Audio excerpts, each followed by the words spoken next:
الحمد لله الذي مسبغ النعم ومتمم الفضل ومحيي القلوب صلاة وسلاما على حبيب المحبوب والمرضى رحمة للعالمين ومولاة للسالكين وقوة للعارفين رب اشرح لي صدري ويسر لي أمري واحلل عقدة من لساني يفقهوا قولي أما بعد. Yang terhormat para hadirin kaum muslimin muslimat yang hadir maupun yang tidak hadir, semuanya semoga mendapatkan rahmat dari Allah Subhanahu wa taala. Amin ya rabbal alamin. Wabil khusus yang sama-sama kita hormati para sesepuh pengurus Masjid Al-Ikhlas Kabupaten Ketapang, semoga dan para jajarannya serta jajarannya semoga selalu diberikan kesehatan oleh Allah Subhanahu wa taala. Amin amin ya rabbal alamin, dan mendapatkan siraman rahmat dari Allah Subhanahu wa taala. Kenapa harus rahmat dari Allah Subhanahu wa taala yang kita harapkan? Karena 104 kitab Allah diturunkan kepada Rasul-Rasulnya, dirangkum atau dijadikan dalam satu makna dalam Al-Quranul Karim. Dan Al-Quranul Karim mempunyai 30 juz, 114 surat, mempunyai 6.666 ayat, dan mempunyai hitungan huruf sebanyak 1.270.000 huruf. Dan semua itu dalam Al-Quran itu diringkas maknanya dalam surah Al-Fatihah. Dan surah Al-Fatihah diringkas maknanya ke dalam kalimat Bismillahirrahmanirrahim, yang artinya adalah Allah Maha Kasih Maha Sayang. Dan arti yang lebih mendalam bahwa arti daripada kalimat Bismillahirrahmanirrahim itu dikumpulkan pada babnya yang terdapat titik dalam kalimat Bismillah, yang artinya adalah bikana makanah. Artinya karena aku, kata Allah, sesuatu yang telah ada itu karena aku, kata Allah Subhanahu wa taala. Wa biyakunu ma yakunu, dan sesuatu yang akan ada pun itu karena aku, kata Allah Subhanahu wa taala. Oleh karena itulah tiada apa yang kita harapkan pada malam hari ini selain daripada rahmatnya Allah Subhanahu wa taala. Kita ada di masjid ini, kita sehat, bisa berjalan, melangkahkan kaki, menambaikan tangan ke tempat rumahnya Allah ini, itu pun karena rahmat dari Allah Subhanahu wa taala. Sebagaimana Rasulullah SAW jelaskan, la yadkhuluna al-jannah, la yadkhulu amaluhu, la yadkhulu ahadan minkum amaluhul jannah. Kalian tak masuk surga karena amal kalian. Kita masuk surga, kau masuk surga bukan karena amal infak, zakat dan sedekahmu. Kau masuk surga bukan karena kau mengusap anak yatim, atau kau bukan karena kau membangun masjid, surau, madrasah dan pesantren. Tapi wala anta ya Rasulullah, kemudian para sahabat mengkomplain karena mendengarkan Nabi menjelaskan bahwa orang itu tak masuk surga karena amalnya. Kemudian para sahabat komplain, bingung dan bertanya-tanya. Kemudian salah satu sahabat pun bertanya kepada Rasulullah, wala anta ya Rasulullah, kau pun tak masuk surga karena amalmu ya Rasulullah. Kemudian Rasulullah menjawab, wala ana, aku pun tak masuk surga karena amalku. Kemudian para sahabat itu kembali bertanya kepada Rasulullah SAW, lalu bagaimana engkau bisa masuk surga wahai Rasulullah? Kemudian Rasulullah pun menjawab, illa anta Muhammadillah bi rahmatik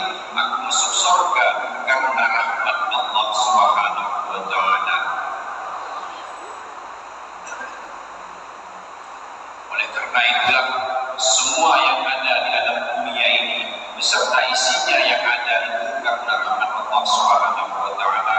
Oleh karena itulah para sesepuh, orang-orang tua terdahulu itu selalu mengatakan dengan mengamalkan ilmu Bismillahirrahmanirrahim maka akan selamat. Artinya dalam Bismillah itu kita tidak dituntut hanya mengetahui bahwa Allah itu Maha Kasih, Maha Sayang. Ketika kita ucapkan Bismillahirrahmanirrahim, artinya kita harus bisa membuktikan bahwa kita itu juga bisa berkasih, berbagi kasih dan sayang kepada sesama makhluknya Allah Subhanahu wa taala.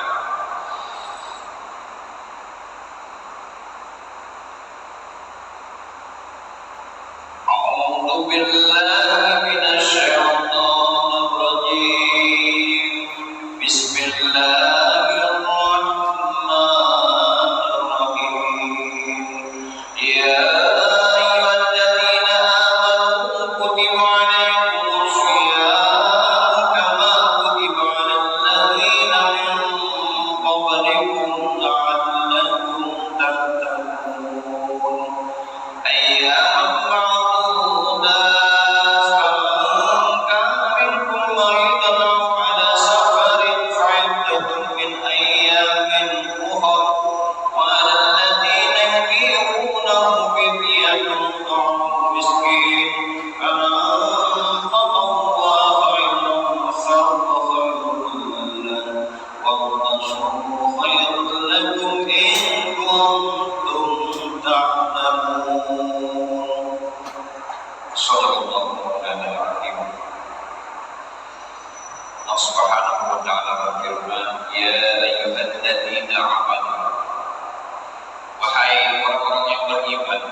putusan-putusannya Allah, maka masuklah kita itu dalam status alladzina amanu, yaitu orang-orang yang beriman.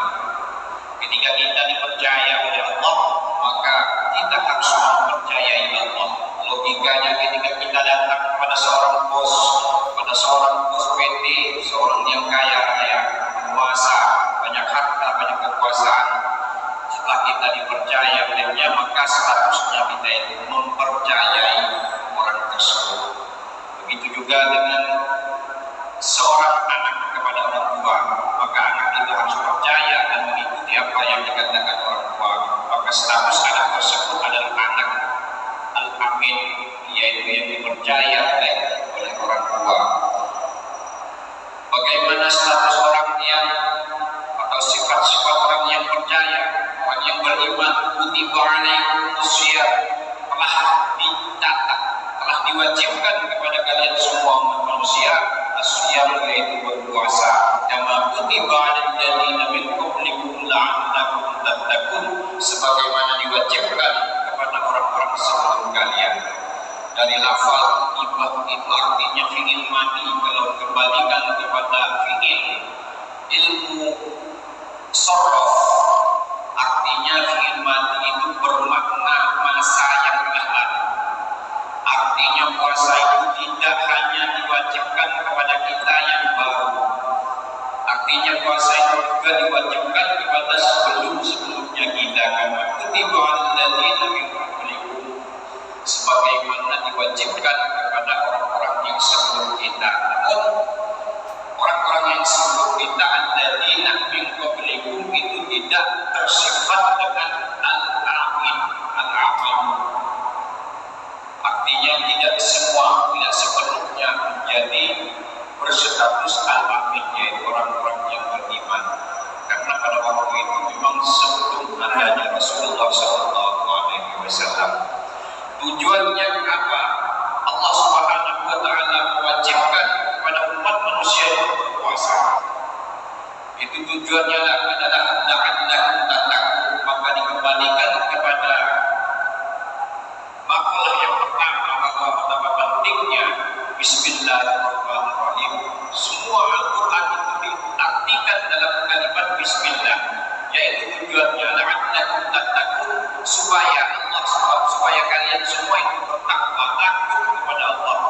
membersihkan diri dengan melaksanakan puasa, yaitu hal yang diperintahkan oleh Allah Subhanahu wa taala. Jadi tidak ada di dunia ini yang lebih sayang selain daripada Allah. Istri dikatakan sayang dan cinta, tidak, tapi tidak melawan, tidak bisa dibandingkan dengan cintanya Allah kepada makhluknya.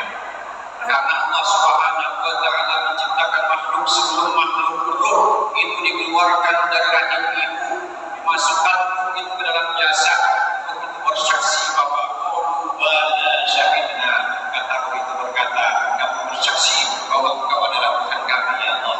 Itu yang menjadi pegangan Allah Subhanahu wa taala, yaitu perjanjian sumpah setia antara makhluk dengan Allah Subhanahu wa taala. Tapi kenapa ketika nanti di hari kiamat, ketika nanti di padang mahsyar, kalian berkata inna kunna an hadza ghafilin, kami lupa, kami lalai ya Allah. Di dalam dunia kita lupa kepada Allah, dan perbuatan di alam dunia membuat kita lupa akan Allah Subhanahu wa taala. Lupa ingat kepada Allah tidak akan mengurangi kekuasaan. Ingat kepada Allah, fikir kepada Allah itu tidak akan mengurangi harta yang kita miliki. Allah hanya ingin menuntut, hanya ingin kalian dikeluarkan ke alam dunia dalam keadaan yang bersih dan suci. Wa in akhadha rabbuka min bani adam min zuhurihim dzurriyyatahum, kata Allah Subhanahu wa taala dalam Al-Qur'an. Allah selalu mengingatkan, Allah selalu memberitahu, Allah selalu mengasihi, menyayangi, dan selalu memberitahu kepada makhluk-makhluknya, ingatlah ketika kalian bersumpah, berjanji, mengatakan bersyahadat kepada Allah Subhanahu wa taala. Dituntun oleh Allah Subhanahu wa taala. Ibarat logikanya itu ketika kita meminjamkan sebuah barang kepada seorang teman yang awalnya barang tersebut bersih, bagus, utuh, maka kembalinya pun harus utuh. Oleh sebab itulah logika kembali ketika anak, bahwa anak itu adalah amanah bagi orang tua. Ketika orang tua yang menerima anak tersebut dalam keadaan suci, murni, dalam keadaan yang diisi dengan satu program la ilaha illallah, maka wajiblah orang tua itu bertanggung jawab atas anak tersebut, atas kebaikan anak tersebut. Haruslah dikembalikan anak tersebut ke semula, yaitu kepada Allah Subhanahu wa taala. Jika tidak bisa, maka serahkan kepada ustaz, kepada kiai, pesantren, sekolah, apapun itu, untuk membentengi agar anak itu tidak kelak di hari kiamat tidak bertanya lagi, kenapa saya disiksa ini ya Allah, kenapa saya harus disiksa, kenapa saya harus dipanaskan dalam mahsyar, dimasukkan ke dalam neraka jahanam, maka tidak berkata seperti itu. Dan oleh sebab itulah manusia itu mendapatkan dosa ketika tidak bisa mendidik anak tersebut dan mengembalikan anak tersebut dalam keadaan suci pula. Qala al-mufassir Ibnu Katsir, ulama tafsir Ibnu Katsir yaqulu ta'ala mukhatiban lil mu'minina min hadhihi al-ayah wa amiran lahum bisyam wa huwa al-imsak 'anil ta'am wasyarab. Bahwa ulama tafsir mengartikan atau memberi kesimpulan daripada ayat tadi, yaitu ya ayyuhalladzina amanu kutiba 'alaikumusiyam ila akhir ayat, itu bahwa Allah Subhanahu wa taala mukhatiban, berkata, berfirman kepada orang-orang yang beriman, wa amiran, dan Allah memerintahkan kepada orang yang beriman tersebut, yaitu dengan melakukan puasa. Bahwa apa itu berpuasa? Al-imsak 'anil ta'am wasyarab, yaitu menahan hawa nafsu kita, keinginan kita untuk makan, wasyarab, dan minum. Jadi artinya di sini adalah sangat umum. Artinya diberi arti itu yang enak-enak saja. Namun ketika dikaji lebih mendalam, al-imsak menahan, dan arti menahan itu ada dua, yang menahan mulut dan yang ditahan keinginan keinginan hati dan keinginan mulut. Ketika kita menahan pangan dari untuk bermaksiat, ketika kita menahan pandangan untuk bermaksiat, maka tidak menutup kemungkinan bahwa kita itu juga menahan keinginan dalam hati. Itulah yang dimaksud dengan al-imsak secara hakiki. Jadi ilmu hakikat itu memang penting. Ketika orang mengatakan bahwa ilmu hakikat itu tidak penting, bagaimana ketika dia merasakan makanan tapi tidak bisa merasakan pedas atau tidaknya makanan tersebut? Hakikat dalam berpuasa, hakikat dalam sholat itu perlu diketahui. Jika tidak ingin menyesal kelak ketika masuk surga, orang-orang yang masuk surga itu juga menyesal. Mada turiduna kata Allah Subhanahu wa taala. Apakah yang kalian inginkan wahai penghuni surga? Jannatun tajri min tahtiha al-anhar. Surga, air surga yang mengalir telah kalian dapatkan. Apalagi yang belum kalian dapatkan wahai penghuni surga? Ridhokah para penghuni surga itu menjawab, ridhokah yaitu ridho ya Allah. Jadi tidak semuanya orang yang masuk surga itu mendapatkan ridho dari Allah Subhanahu wa taala. Dan ridho itu bisa diketahui Allah Maha tahu. Ketika kita beramal ibadah, untuk apa dia beramal? Apakah dia sekedar beramal untuk menghilangkan kewajiban? Apakah dia beramal untuk membersihkan diri, hak ikhlas karena Allah Subhanahu wa taala atau karena kewajiban? Diwajibkan. Ketika orang itu bertujuan melaksanakan kewajiban, ditulis oleh para malaikat bebas berpuasa